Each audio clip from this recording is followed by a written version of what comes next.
救命！我而家成績咁差，點算啊？唉，我都係翻屋企踩單車送外賣算數啦。你哋仲有得鬧啊！我連讀咩都唔知。高中生涯除咗抄功課就係抄功課。細令我嘅大知己，日日翻學就係為咗等放學備考，咩嚟㗎？食得嘅咩？唉，書得多睇唔落去啦，雜項又多，然之後我喺課室又都發呆喎，完全冇方向。你仲好講嘅，我見到你啊，成個人趴喺嗰張台度去畫公仔啊！唉，不過我都係咁噶啦，日日去到翻書都唔知睇緊啲乜嘢，唉，備考備到我都懵查查。唉，前排真係考得超差，係嘛？又被阿 Sir 拉去飲茶訓話，而家都唔知讀咩大學，唉，頭都大晒。唉，我都係啊！我啲讀書成績都係差，我都唔知自己係咪真係讀到大學添啊！不過唔緊要啦，阿 Sir 話澳門人揸身份證就有書讀㗎啦。係咩？係啊，不過我諗都係算啦，我哋都係努力翻去好好備戰，考我哋真係想去嘅大學啦。好啦，係啊。請回答你個人優勢係點嘅？我嘅個人優勢係我飯量大，可以為學校食堂做保健。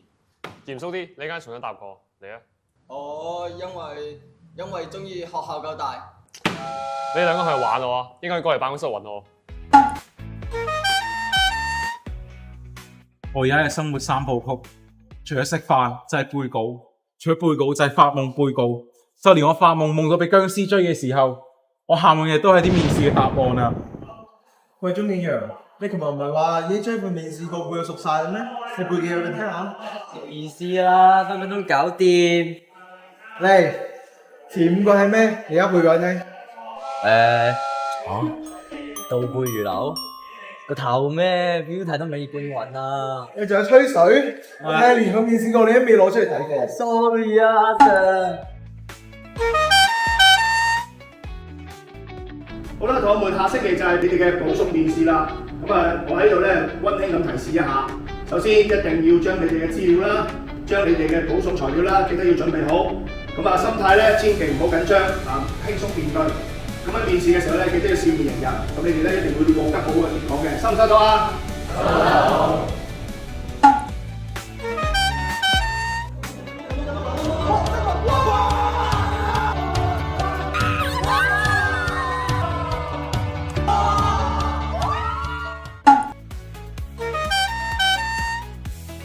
點解你今年啲成績竟然可以一落千丈㗎？上一年你都仲可以兼顧到你自己嘅田徑同埋學業，點解今年你要搞成咁樣啊？家豪，今次唔得，下次再努力啦。多謝 Miss。